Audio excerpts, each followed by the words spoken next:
It's not easy to replace a GOAT. Pressure check for Jordan Love. How will he do in his first year as a starter, heading into his fourth year in the league?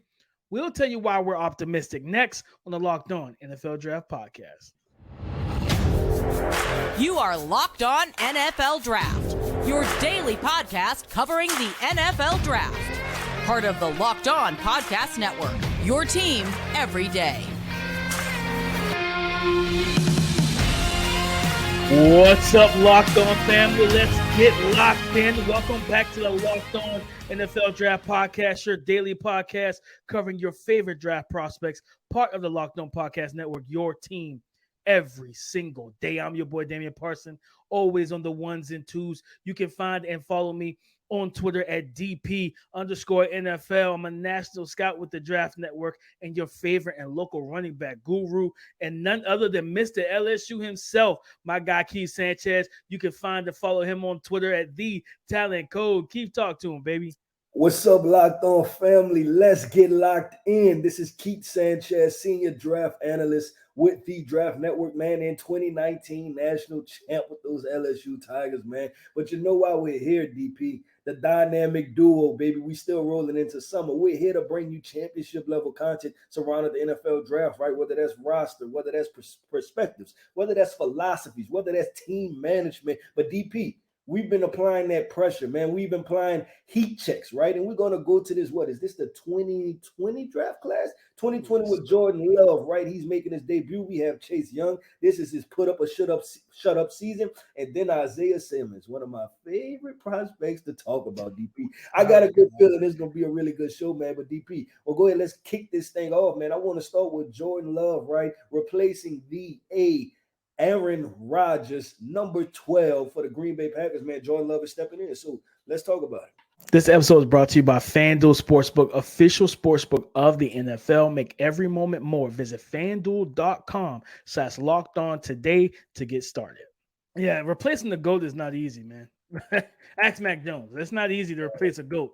You know what I mean? Picking on Mac, man. You're picking on Mac. When you started this podcast, picking on Mac. Mac not even part of the lineup. We talked about that last week, man. You just picking on Mac.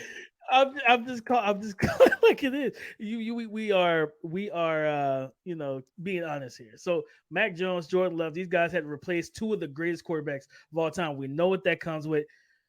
Enormous pressure. And you got to just kind of see what happens, man. And Jordan Love, like, I think with him, it's like the pressure was thrown this young man. He didn't ask for this. Like, he literally did not ask for this. The Packers drafted Jordan Love while Aaron Rodgers was still in the building. He was drafted in 2020. So Aaron Rodgers was still out there winning MVP, doing this thing, right? He was still balling. And you drafted him instead of getting trying to get Justin Jefferson, moving up for Justin Jefferson, whatever, a receiver, what have you. And he hasn't played a lot, right? He hasn't played a lot of football. And he's 70 dropbacks and 62 attempts in 2021. And then last year, only 21 attempts in 2022, right? And he came in, I think it was that, what game was that where he really had, was it it's the Philly game where him and Christian Watson kind of got cooking a little bit. I think he stepped into that situation. But, man, like I said, replacing the GOAT is tough. And the pressure is all on. Because if Aaron Rodgers, this is also the other part of this, guys. Aaron Rodgers go to New York, the Big Apple, that media market, and he's out there balling, right? And he's got the Jets with a winning record looking at the playoffs. All eyes are going to point it right back to the front office of the Green Bay Packers and be like, so what didn't you do what did you do that caused Aaron Rodgers to leave? And Jordan Love, the only way that you can counteract that is Jordan Love going out there, not playing like a GOAT, because I'm not asking him to do that, but just play winning football. Don't turn the ball over, make the right decisions, protect the ball, be accurate, do all of that. Just be you, be Jordan Love, and play at a good enough level. Yeah, I'll say this. I think he can do it. I'm kind of somewhat, they have these different apps coming out now that where you can buy like stock into the NFL player based on how they do. Like, yeah. I would buy some stock on Jordan Love because I think he's going to play decent. I do. I really do. I think he's going to play solid. And it's more so because of the pieces around him Romeo Dobbs, who I think is okay, a solid wide receiver, but Christian Watson is going to come into his own. They went and drafted, 2 tight ends, I think? Two tight ends. Yeah, they drafted 2 tight ends. Luke Musgrave, who I had, is tight end 1. So obviously I'm optimistic on that. They have 2 running backs, A.J. Dillon, Aaron Jones, right? Then you still have, the wide receivers they drafted this year. They drafted Jaden Reed, and then who was the guy that they snatched up? Dontavian Wicks. Dontavian Wicks, one of our guys. So he's going to have plenty enough weapons, DP. And I'll say this, in this LaFleur offense, right? This is it doesn't get enough. Credit is not even a word, but I don't think it gets labeled enough as a quarterback friendly-ish type offense because they actually take more off, right? Like when you seen LaFleur go to Aaron Rodgers, you thought it was going to be the same thing with 4 wide receivers, like a lot of 11 personnel or 10 personnel, but it's actually not that. It could be 2 backs on the field. It could be 2 tight ends on the field. It could be under center, right? Handing the ball off to the running backs. Like I just finished file scouting. I was watching the Packers and Cowboys games. Like their offense was out of rhythm. They got back into the game by running the football with Aaron Jones and A.J. Dillon. So I think he's going to be protected enough to make some things happen. And then this is my second point, DP, is that watching Jordan Love, the arm talent was there, the mobility was there, right, out of Utah State. He just had a propensity, if that's the word. I'm trying to expand my vocabulary on this podcast. But sometimes I get caught up a little bit. He tend to mess up from time to time. That's how I'm gonna just say it, right? He would in layman's terms. Yeah, in layman's terms, he would just throw interceptions, and it's like, Jordan, what are you doing? Why did you do that? And I cannot remember what game it was, man. And it wasn't even a good, because sometimes obviously, a Utah State, like we played them at LSU, and people ask me, like, oh, how was it playing Jordan Love? And it's like, I gotta be fair to him, right? Like we had 15 first-round draft picks, and they had none. You know what I'm saying? Except for him. So that I can't grade that. But I can't remember what game it was. I was watching him going into the draft, and he threw back-to-back pick sixes, I think on like the same exact route on the same exact play to the same exact person. And I'm like, Joe, this is stuff you can't do, man. What are we doing? You know what I'm saying? Like you can't do that. So if you just limit the mistakes, which that's why I talked about the LaFleur offense, which I think he'll be okay. And like we continue to talk about, okay, he's not a Hall of Famer, but is he a solid quarterback, right? Like if you're the Green Bay Packers with this offense, would you take Derek Carr? You know what I'm saying? Would you take that caliber quarterback? Would you take Dak Prescott, who, while he threw a lot of interceptions last year, the year before he threw 37 touchdowns and 10 interceptions. So would you take that? You know what I'm saying? So maybe you're not getting one of the greatest quarterbacks to ever walk the earth, but with this support system, I'm in hope that he's going to be solid. No, I'm in lockstep with you. I'm optimistic too, Keith, because off everything you said, and me just looking at those weapons, adding, with Romeo Dobbs and Christian Watson, the 2 big athletic guys on the outside, that's going to absolutely stretch the field. And truthfully, it's like defense is really going to have to pick their poison, and I expect them to pick the one that they know is a given is, well, they can run the football. So they're going to probably try to take the run game away, right? Because I wouldn't be surprised if Matt LaFleur, like I said, this QB-friendly system, I wouldn't be shocked, Keith, guys, if he treats it like handling a rookie, right? And when you see what they typically do with rookies, run game, play action, you know what I mean? And stuff like that. He should be just a 4th-year rookie, right? He ain't playing no football, so they should treat him like a rookie. No, 100%. So it's like if you treat them with that type of game plan, that structure, where it's bootlegs and all that, because that's what that offense does. The stretch game, bootlegs off of it, stuff like that.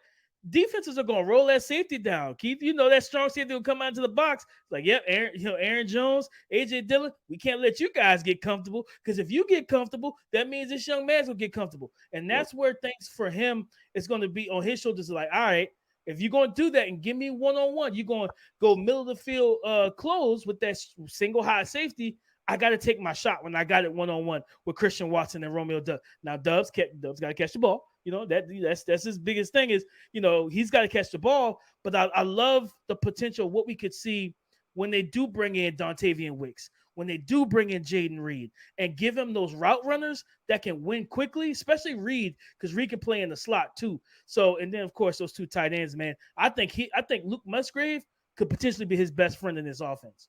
Yeah, so we look. So Jordan Love is set up. You know what I'm saying, and that's why we're talking about pressure. We talking about heat check. So we agree, right, that we think Jordan Love, he has the pressure on him, but we think that he's going to show up and make some plays at DP.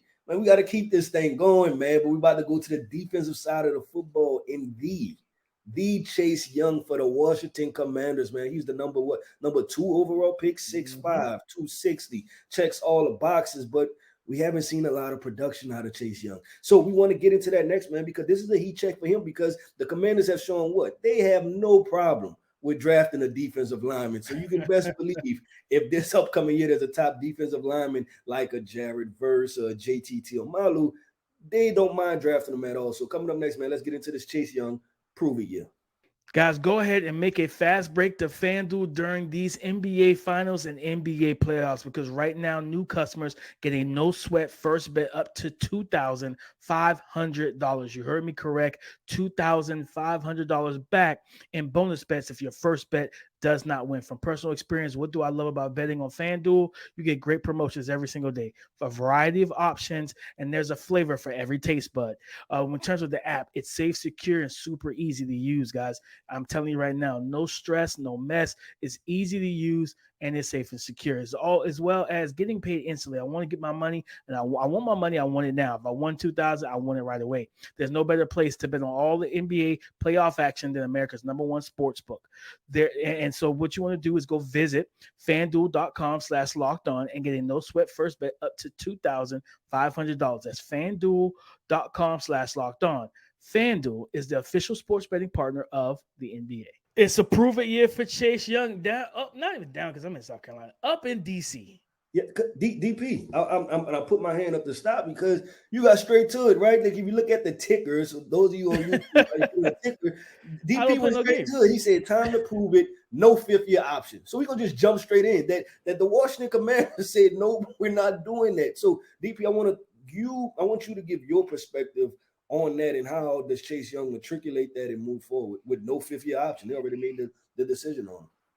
Yeah, I think for him, he needs to play with a chip on his shoulder.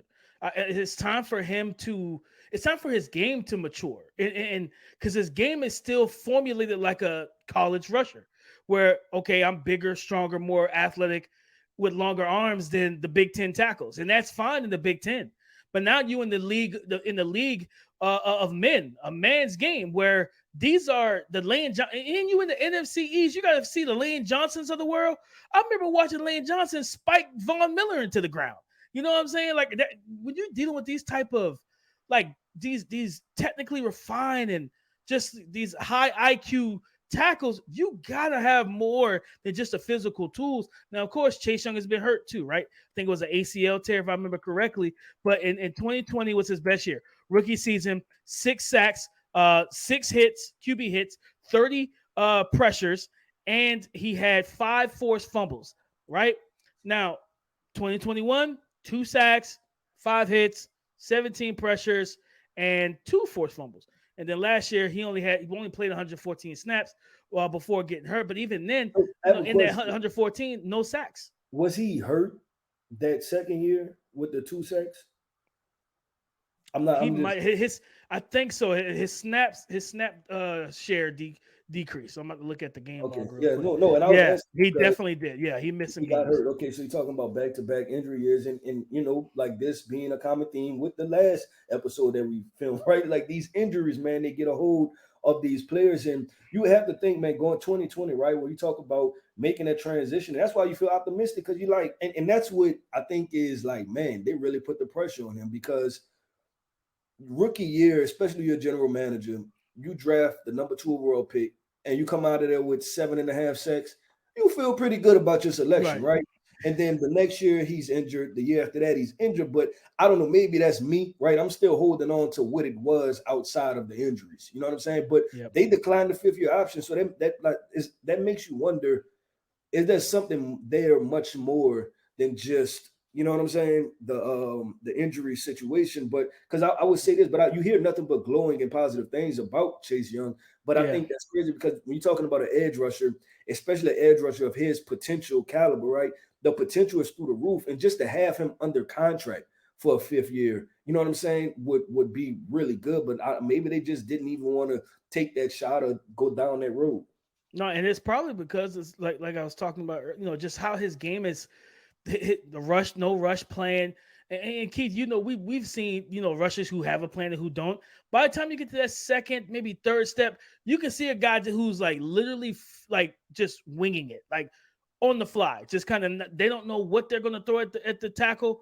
And it's like, by the time you realize you're okay, now I'm going to throw something at him, the tackle's like, oh yeah, I've already won. You know what I mean? Like I'm already in my set. I'm already at the apex. You're at the apex of your rush. It's too late to throw something at me now. You give me no head fakes, no jab steps, no nothing. And now I could just shoot my punch, stonewall you, get hands on, latch, and lock you out.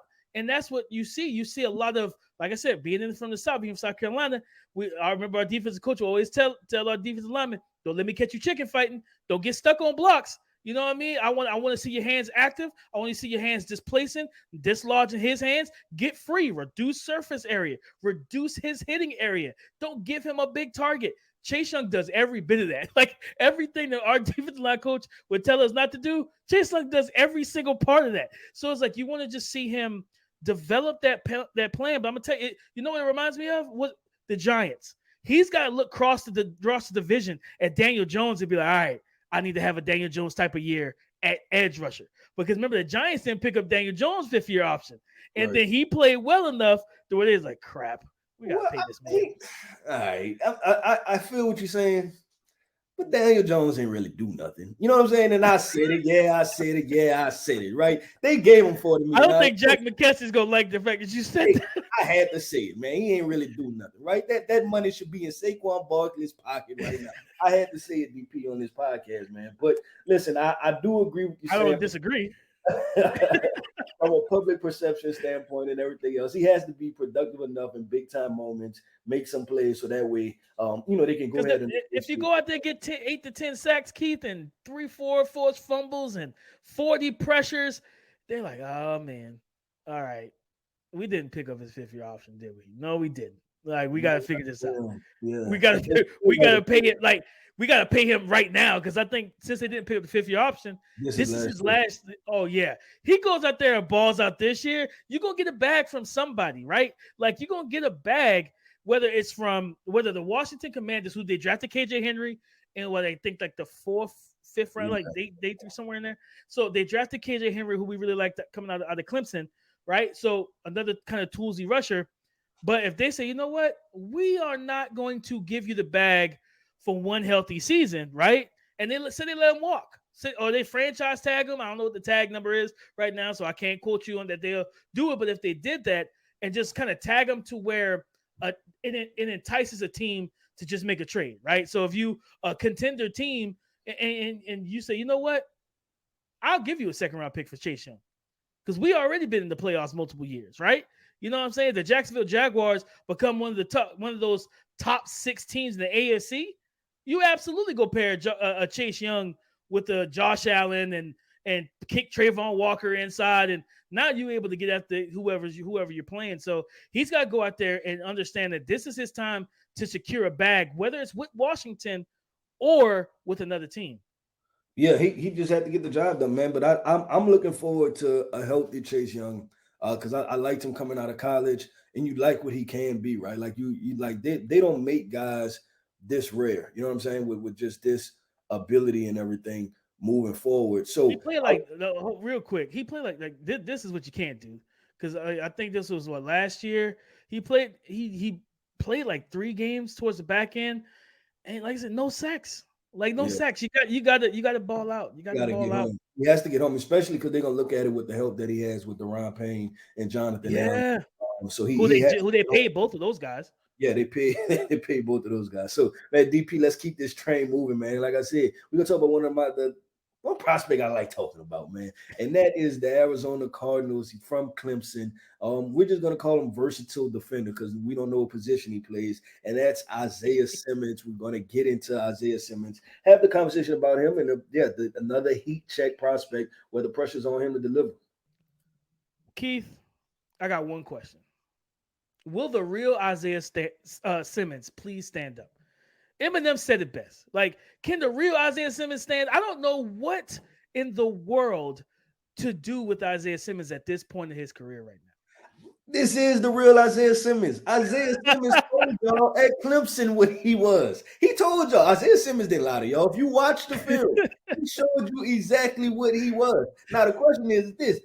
That's on y'all if y'all thought he was going to be something different. He played college football at a high level at Clemson, right, against all of that. And he did exactly what he's doing in the NFL, and that's being around the football, you know what I'm saying, and just playing in different positions. But now, all jokes aside, let's get deep into this conversation, DP. Because what we are talent evaluators, right? Like we live, eat, sleep, breathe this type of stuff. Yeah, every great athlete doesn't make a great football player. And DP, I'll bring in the example that I have right with LSU, and I repeat this once again: every great athlete doesn't necessarily convert to a great football player. At LSU, we had a multitude of players, right? We had Grant Delpit, right? We had Jacoby Stevens, we had Kerry Vincent, and I can continue to go. We had Eric Monroe. I can continue to go down a list of safeties that we had, but this was the issue that you came into, and not saying that anything with these particular guys, but you get into these such role-specific players that they only can play in one situation. You know what I'm saying? And then now you're left with the rest of the defensive players trying to compensate for that. Now, this is the other issue with this.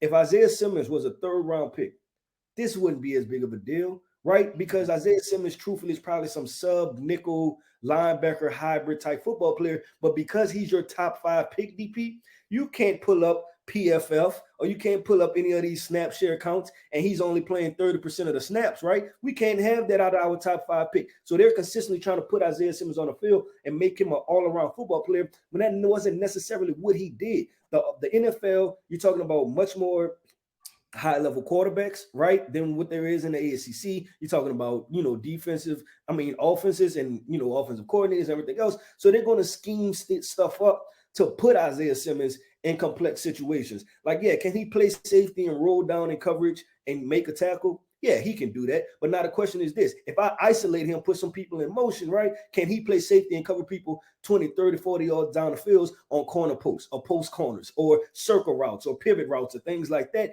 And that's where you get in trouble because, like, okay, he doesn't necessarily cover like a safety. Now, if I put him in the box, can he run from sideline to sideline? Sure. But when I do ISO, I run power directly at him. Is he going to take on that fullback, fill a hole, and then make the tackle? We don't know about that. So the issue is that when they drafted Isaiah Simmons in comparison to with the versatility that he, would provide as a player. Yeah, no, I think with him, Keith, like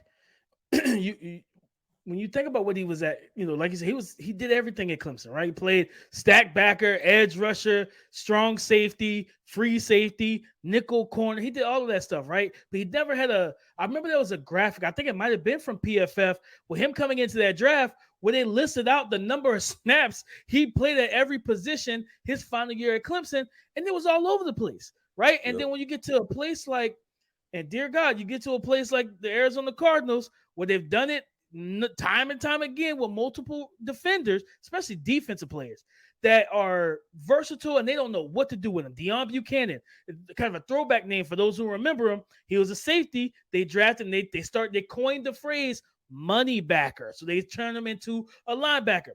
That didn't really work out that well, to be honest with y'all.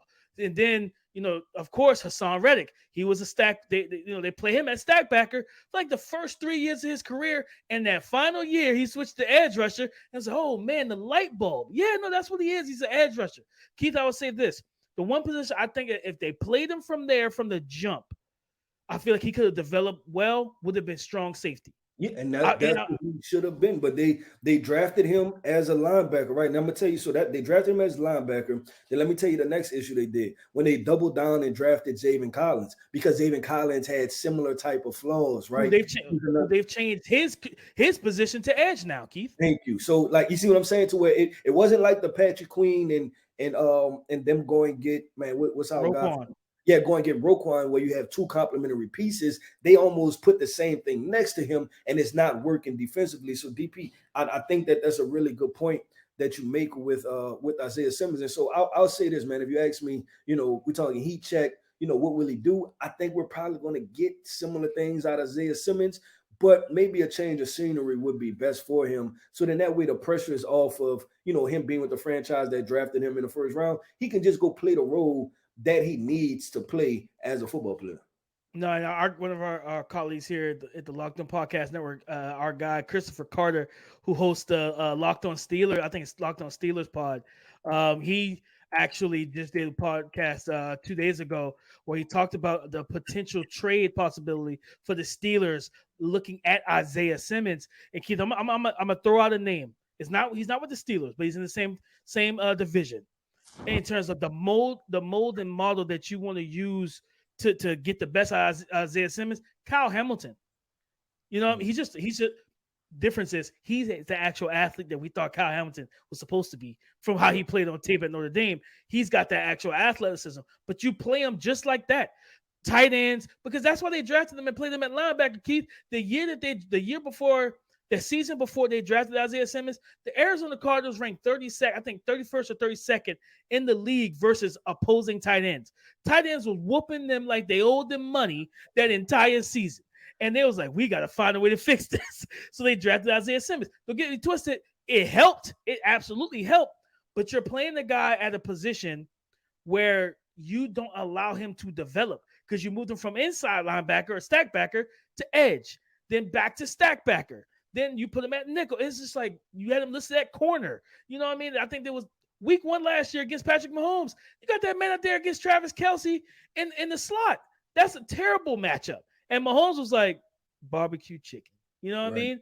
He hit him with that Shaq, barbecue chicken. Like it was a done deal. So I think Kyle Hamilton from the Baltimore Ravens, the way that the Ravens, not how they use him at the beginning of the season, but how they start using him after the first couple of weeks, where he's more closer to the box, he's dropping off in coverage, he's like a rover type of hybrid defender. I think that is the best way to really get the best out of Isaiah Simmons, so he's not a bust, because right now he looks like a bust. Yeah, and I would even throw out another comparison, and this is more brothers, and they I get their names confused, but the Edmonds brothers, right? Because you have some that's linebackers, you have some that's safety hybrids, like the linebacker, the brother who that's a safety hybrid. Right? Yeah. Oh no, that's yes, that's Tremaine. I think the other one's I get confused. Terrell. I'm confused now. Yeah, but the Edmund brother that plays strong safety and rolls into the box. I think Terrell. That's a good role for him too. No, I agree. Like I said, at the end of the day, guys, I think we've said this on the pod before. At the end of the day, you know my slogan: draft with a plan. Don't draft prospects and you don't know what you're gonna do with them. Like that's like, oh yeah, you give me a lot of money and I have no plan for. No, I'm trying to invest. I'm taking care of student loans. I'm taking care. I got a whole plan. If you want to give me $1 million, but don't draft prospects and just don't know what you're going to do with them, how you're going to deploy them. And I think, at the end of the day, you always said that situations matter, man. You know what I mean? If Isaiah Simmons went to the New England Patriots, the Bill Belichick, matter of fact, Bill Belichick just drafted a guy very similar to him in Marte Mapu or Mapu Marte. You know what I mean? Out of Sacramento State, hearing rave reviews out of OTAs and stuff for him. The right defensive mind can utilize him. Jonathan Gannon is there as the head coach. They said they moved him to safety this year for the 2023 season. Again, my question, you answered the question. I'm gonna still leave the question because I don't know the answer. Will the real Isaiah Simmons please stand up? But guys, listen, as always, man, we appreciate y'all for tapping in with us and joining us on today's fun show. I said pressure check, and we may have a couple more of these to go because there's still some other guys that have not lived up to the hype coming into the draft that we might want to touch on from variety of drafts over the last 5 to 7 years. So we're going to tap into more of that, guys. But as always, go subscribe and follow for free on YouTube or wherever you listen to podcasts to get the latest episode as soon as it's available. Thank y'all for making Locked On NFL Draft your first listen today and every day. We appreciate y'all for getting locked in with us first thing in the morning. You know what we tell you, your family, but you're our everydayers. We love and appreciate y'all for all the support. In terms of Twitter, you can find and follow Keith Sanchez at The Talent Code. I'm Damian Parson, DP_NFL. Come and join the conversation again tomorrow on the Locked On Podcast Network, your team every day.